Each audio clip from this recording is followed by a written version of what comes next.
नमस्कार दोस्तों।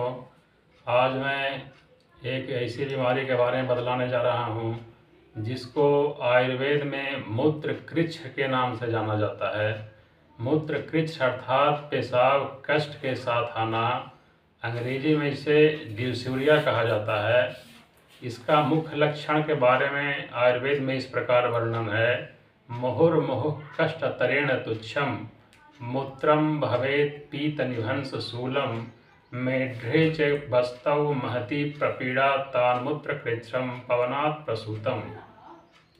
इसका मतलब पेशाब कष्ट के साथ बूंद बूंद आना, मूत्राशय में पीड़ा होना, मूत्र नली में पीड़ा होना, जलन होना, इस तरह से जो तकलीफ उत्पन्न होती है पेशाब में, उसे मूत्रकृच्छ के नाम से जाना जाता है। दोस्तों, मूत्रकृच्छ होता क्यों है, थोड़ा सा आइए इस पर ध्यान दें। आयुर्वेद में इसके वर्णन में लिखा है कि अनुपमांसासन मध्य सेवन ही कषाय तीक्ष्णोष्ण विधा ही भोजन ही व्यायाम धर्माध्यसना ध्वजागर ही स्यान मूत्रकृच्छ्रम बहुकष्टदम नृणाम। अर्थात मांस और मदिरा के अधिक सेवन करने से, अधिक तीते पदार्थों के सेवन करने से, अधिक गर्म पदार्थों के सेवन करने से, धर्म विरुद्ध आचरण करने से, अधिक कसैले पदार्थों के सेवन करने से इस रोग की उत्पत्ति होती है। तो अब इसके बारे में जानें कि इसके लिए उपाय क्या है, इस कष्ट को दूर करने के लिए उपाय क्या है, इस पर ध्यान दें।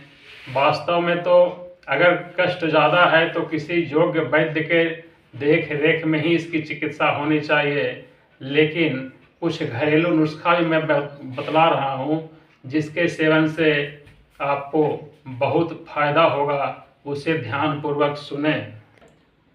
तो दोस्तों, इसकी चिकित्सा के लिए सबसे पहले ध्यान यह देना है कि जिन कारणों से इस रोग की उत्पत्ति हुई है उन कारणों पर ध्यान दें, उससे परहेज करें, तब यह रोग जल्दी से ठीक होता है।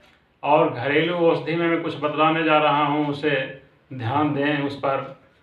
गोखरू 20 ग्राम लेकर उसे 200 ml जल में उबालें, मंद मंद अग्नि पर उबालें। जब वह 100 ml रह जाए तो उसे सुबह शाम आधा आधा पिएं।